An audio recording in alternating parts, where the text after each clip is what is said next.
Film berfokus di sebuah tempat perjudian. Malam itu, seorang pria buta bernama Cheng Yi yang sedang mendapatkan banyak kemenangan di meja judi mendapat tantangan dari seorang pria bernama Han. 输了得留下左手还是右手？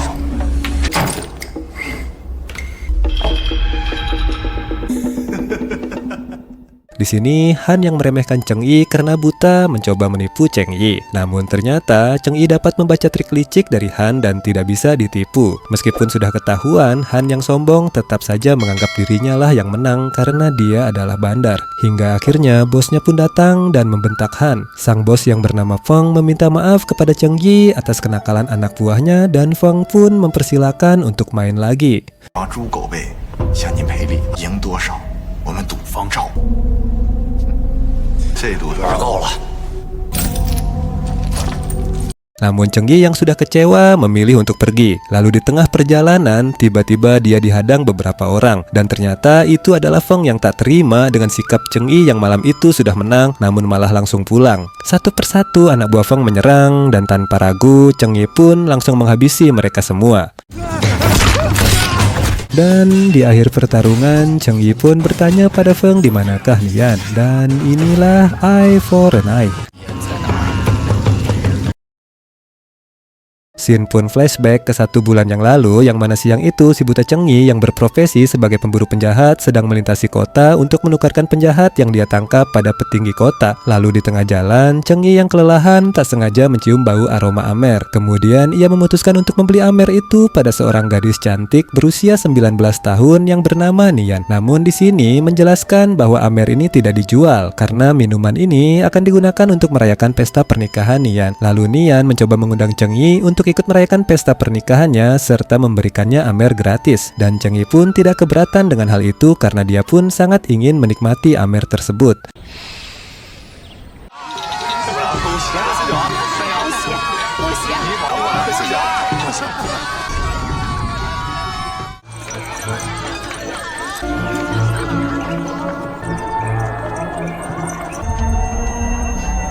Namun tiba-tiba suasana berubah tatkala kedatangan seorang pria bernama Nijun yang merupakan kakak kandung dari Nian. Si Nijun pun bertingkah tidak mengenakan dan alhasil para tamu pun pergi karena risih dengan sikap Nijun hingga tersisalah Cheng Yi seorang. Di sini Nijun menghampiri Cheng Yi dan berlagak jagoan. Mengetahui bahwa Nijun bukanlah selevelnya, akhirnya Cheng Yi pura-pura cupu dan memilih untuk pergi. Cheng Yi segera pergi ke kandang kuda dan akibat kebanyakan minum Amer, akhirnya Cheng Yi pun teler dan tertidur di kandang kuda tersebut. 喜鹊跟我们两个无。 Di malam harinya, Cheng Yi yang terbangun karena mimpi basah memutuskan untuk kembali ke tempat pesta. Dan betapa terkejutnya Cheng Yi mendapati kondisi Nijun dan juga pengantin pria yang sudah tewas. Tak sampai di situ, Cheng Yi juga mendapati Nian yang sudah lemas tak berdaya di dalam rumah seperti wanita yang baru saja di unboxing. Nian pun menceritakan kejadian 4 jam yang lalu, yang mana saat itu Feng Sang tangan kanan Tuan Muda Yuan datang bersama anak buahnya ke acara pesta tersebut untuk mencari Nijun. Yuan kemudian memerintahkan anak buahnya untuk menghabisi Nijun dan juga sang pengantin pria, dan pertarungan pun terjadi.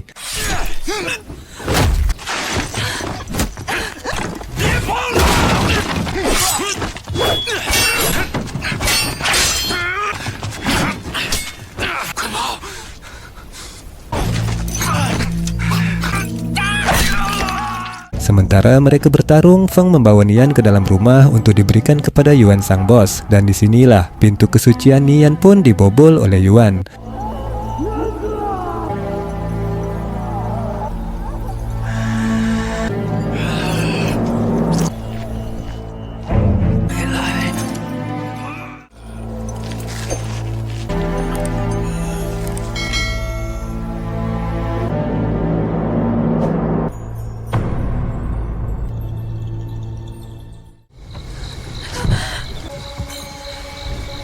Singkat cerita, Cheng Yi pun membawa penjahat buronannya kepada petugas Gao, yang mana petugas Gao adalah seorang ketua keamanan di kota itu. Namun di sini, Cheng Yi menjelaskan pada petugas Gao bahwa hasil penyelidikannya, yaitu penjahat yang Tuan Gao cari, ternyata bukanlah pemuda ini, melainkan salah satu anak buah petugas Gao sendiri yang bernama Zhang Baishui. Seketika Cheng Yi pun menghajar orang tersebut dan berhasil mengungkapnya.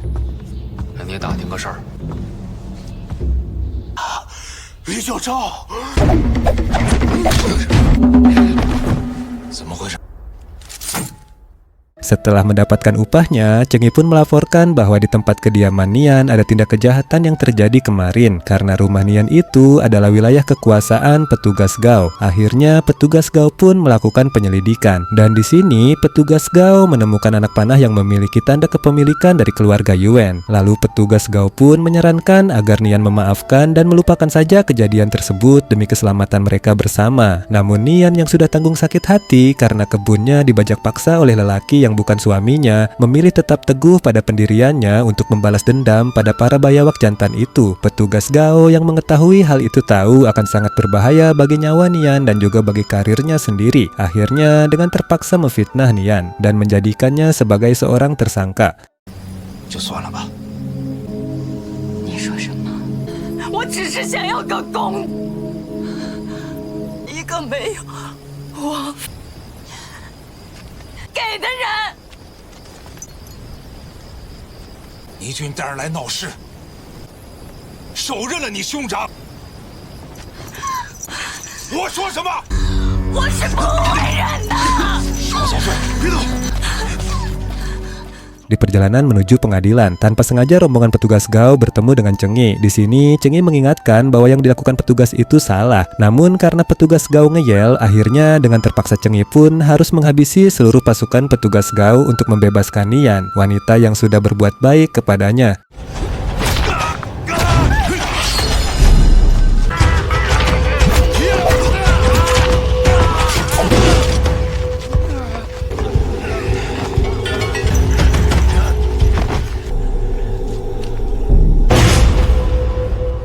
Setelah menghabisi mereka semua, Chengyi pun meminta Nian untuk segera pergi dari kota demi keselamatannya. Namun bukannya mendengarkan, Nian malah meminta tolong pada Chengyi untuk mendapatkan keadilan dan membalaskan dendamnya. Singkatnya, mereka pun sampai di ibu kota dan beristirahat makan semangkuk mie ayam di pinggir jalan. Sambil makan, Nian mengatakan bahwa dia akan melaporkan masalahnya ke pasukan keamanan ibu kota untuk mencari keadilan. Dan mereka pun berpisah untuk sementara.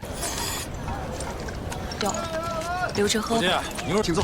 好，来2碗。再来啊！ Setelah itu, Chengyi menemui seorang wanita cantik bernama Nona Qin. Usut punya usut, ternyata Nona Qin ini adalah manajernya Chengyi. Dialah yang mengatur pekerjaan Chengyi dan mengumpulkan semua uangnya untuk pengobatan mata Chengyi.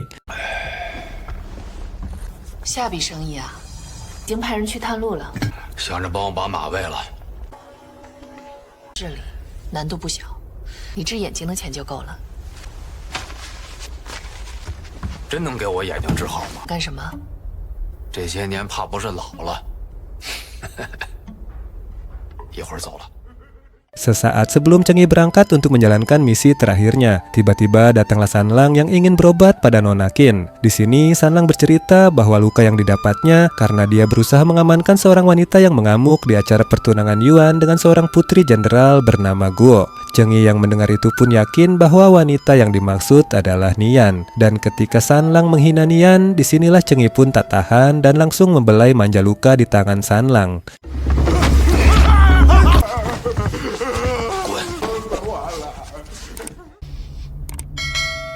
Setelah kejadian itu, Qin pun menyarankan agar Chengyi jangan berurusan dengan keluarga Yuan Ying karena mereka adalah keluarga yang sangat berkuasa dengan hartanya. Ditambah lagi, kini Yuan juga sudah bertunangan dengan putri jenderal Guo, dan itu semakin memperkuat kedudukan keluarga Yuan. 我们惹不起，党的地下帮派，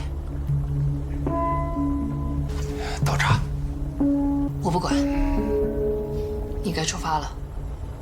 Namun, Chengyi yang sudah berhutang budi pada Nian tidak mempedulikan nasihat itu dan dia memutuskan untuk pergi ke tempat Yuan. Namun sayangnya dia tidak menemukan Nian di sana. Di awal film terlihat kondisi Feng sang bos tempat perjudian sedang terdesak diinterogasi oleh Chengyi tentang keberadaan Nian. Setelah diberitahu, Chengyi pun langsung pergi menemui Nian ke tempat tersebut. Sesampainya di sana, kedatangan Chengyi pun disambut oleh pendekar gila bersenjatakan pengait besi yang sangat lincah dan pertarungan pun terjadi.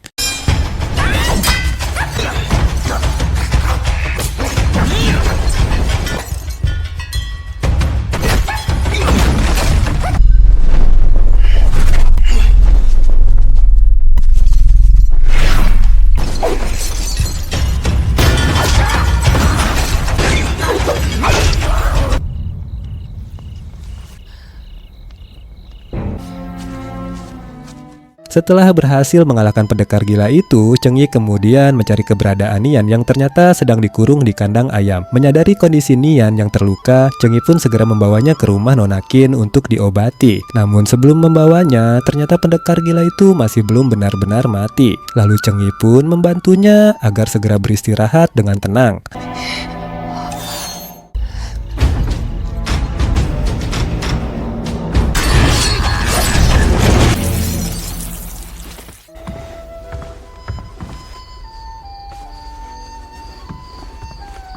从今天往后，你不认识我，是我对不住了。我见要办，没有公道的事情，我们借了多少我不过想要一个公道。公道？没有公道的事情，我们借了多少？ Keesokan harinya, Nona Qin pun berencana akan membantu Nian untuk keluar dari kota. Sementara, Cheng Yi akan kembali menemui Yuan karena merasa urusan mereka belum selesai. 仇我替他报了。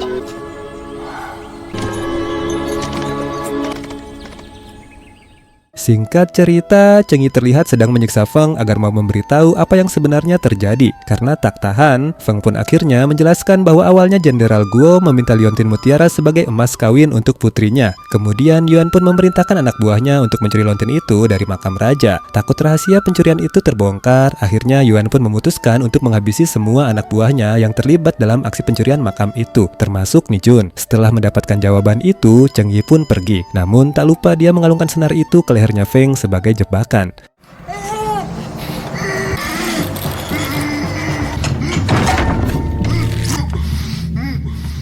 Beberapa waktu kemudian, berdasarkan informasi dari Sanlang yang pernah berobat ke klinik Nona Qin, Yuan pun berhasil menemukan tempat Feng berada. Dan ketika Yuan membuka pintu, akhirnya senar itu pun ikut tertarik dan membuat leher Feng terpenggal. Akibat kejadian itu, Yuan pun berusaha mencari tahu siapa dalang dari semua ini. Hingga akhirnya Yuan mendapat informasi bahwa pelakunya adalah si buta Cheng Yi. Bukan hanya itu saja, Yuan juga tahu bahwa kini Nona Qin juga ikut membantu Cheng Yi. Lalu Yuan segera memerintahkan anak buahnya untuk menangkap Nona Qin. “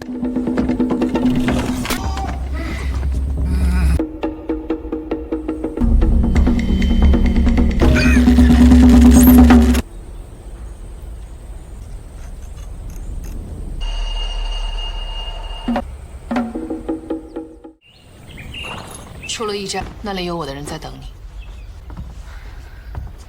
Sementara itu, di tempat lain, terlihat Nona Qin yang sedang menceritakan masa lalu Cheng Yi pada Nian, yang mana ternyata dahulu Cheng Yi adalah seorang jenderal pasukan perang yang sangat sangar di medan tempur. Namun, karena penyakitnya itu, akhirnya Cheng Yi pun memutuskan untuk pensiun dini. Setelah menceritakan semuanya, Nona Qin segera pergi ke tempat Jenderal Guo untuk menyusul Cheng Yi. 你要回去吗？宇文家的人很快就会追上。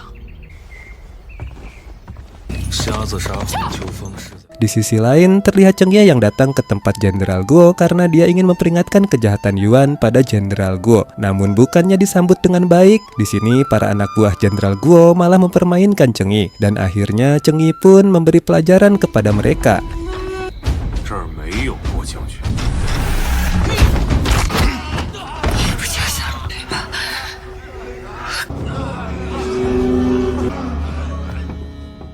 Setelah berhasil mengalahkan para prajurit Jenderal Guo, Cheng Yi pun akhirnya berhasil bertemu dengan sang jenderal dan memberitahu semua kejahatan yang telah dilakukan oleh Yuan. Mendengar hal itu, sontak saja Jenderal Guo segera mengirimkan pesan kepada keluarga Yuan Ying tentang pembatalan rencana pertunangan anak mereka.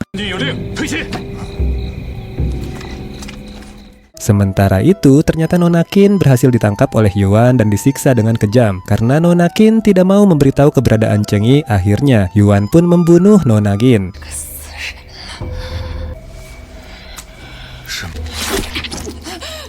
Setelah mengetahui jika Jenderal Guo membatalkan pertunangannya, ayah Yuan sangat murka dan lagi-lagi menyiksa Yuan. Namun karena Yuan sudah muak dengan siksaan tersebut, akhirnya Yuan pun melawan dan membunuh ayahnya sendiri.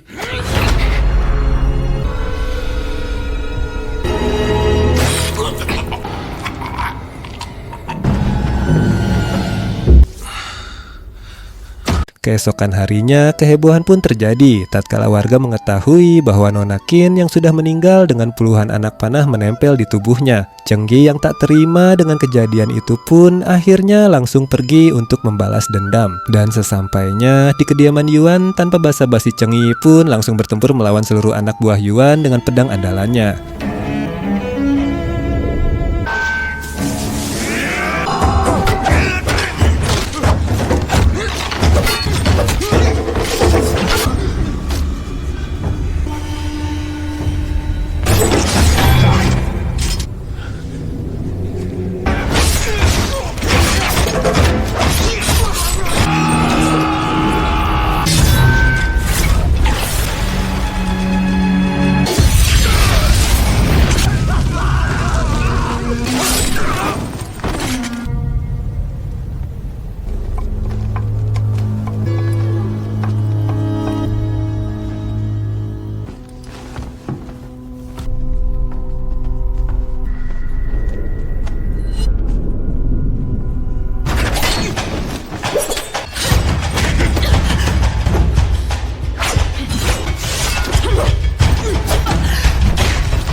Setelah menghabisi seluruh pasukan di barisan depan, Cheng Yi pun langsung berhadapan dengan seorang wanita yang cukup kuat. Di saat hampir menang, tiba-tiba saja Cheng Yi mendapat serangan busur dari Yuan yang berhasil melukainya, juga menghabisi si wanita setelah banyak anak panah yang mengenai Cheng Yi. Yuan yang sudah merasa menang pun datang dan ingin menghabisi Cheng Yi secara langsung.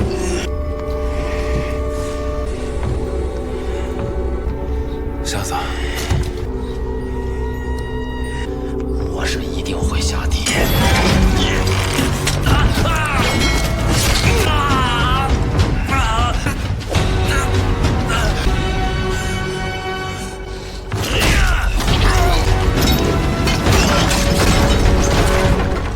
Namun tanpa diduga, inilah yang terjadi. Dalam kondisi sakaratul maut, Yuan masih berusaha kabur. Namun Cheng Ye yang tak ingin malaikat Idroil menunggu terlalu lama, akhirnya dengan pedangnya langsung menghabisi Yuan saat itu juga.